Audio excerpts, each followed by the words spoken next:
only now making their way back home, and who had taken a detour into the pancake house for a quick breakfast before crashing in bed the rest of the day.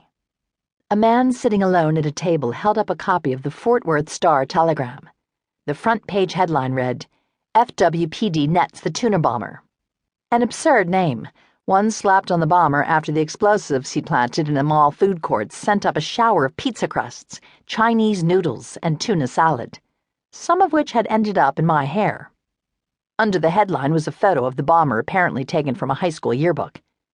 Randy Dunham was definitely too crazy to be forgotten. It was all too soon to tell whether he'd have a great summer, but it was doubtful given that he'd be spending the season in the state penitentiary. My eyes found Seth sitting in a booth in the back corner. Like me, he dressed casually, but in fire department attire. A long-sleeved tee embossed with the department's logo, along with a pair of cargo pants and black ankle boots. His bomb-sniffing Labrador, Blast, sat on the seat beside him.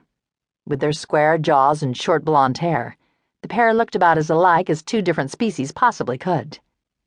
As Seth's green eyes met mine, my heart squirmed in my chest like a feral kitten afraid of being held. Every synapse in my brain misfired. Damn, this guy makes me stupid. I didn't like feeling stupid.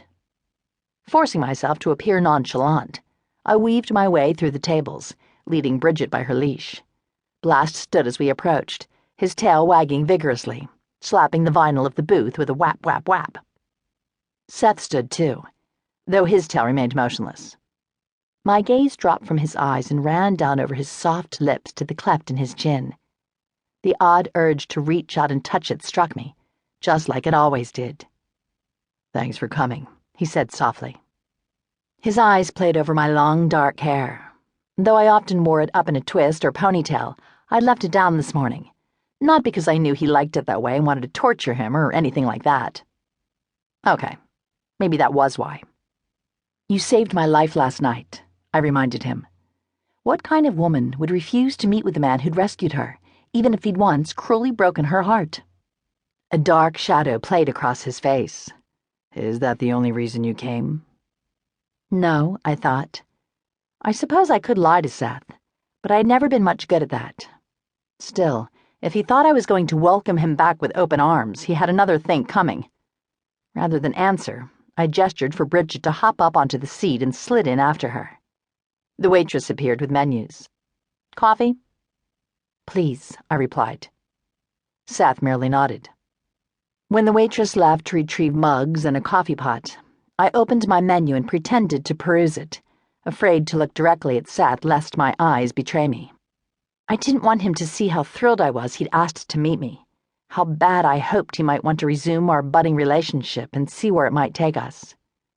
With Seth, I'd felt a special spark I hadn't with the small handful of other guys I dated. Of course, I was smart enough to know that not all sparks led to fire. Some fizzle out quickly with little fanfare, like a cheap Chinese firework. But given the right conditions, I suspected the spark between me and Seth could develop into a blaze big enough to cause Smokey the Bear significant concern. "I got you something." Seth slid a small rectangle wrapped in poinsettia print paper across the table. "I wanted to give it to you for Christmas, but—" His voice trailed off and he turned to stare out the window. I watched him for a moment. He'd bought me a Christmas present? Even though he'd broken things off before Thanksgiving? Obviously that meant he'd been thinking of me, maybe planning on trying to work things out between us before the holiday. But he hadn't.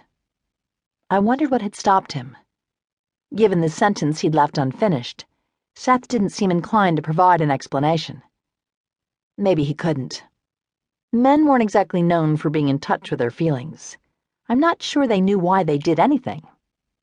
I reached out and slid the wrapped package toward me.